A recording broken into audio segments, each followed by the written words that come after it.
Hi guys, it's me, EASManifoldWX, and today we will be showing you 2 weekly tests from Audacy on FM stations in the Philadelphia listening area.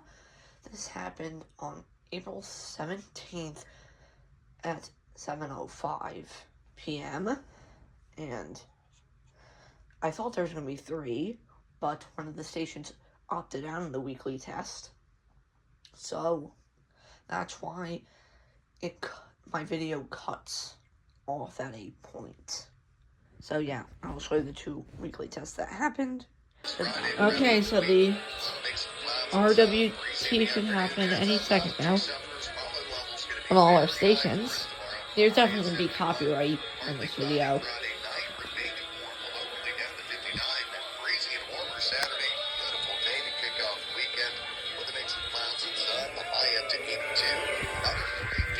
Sunday, though not as warm. RWT on. Hey, RW, we have 2 RWT on this guy. A cooler start, the high is 64. Tuesday, though, another beautiful day with a high up to 77. So RWT should happen any moment now. Jason Catter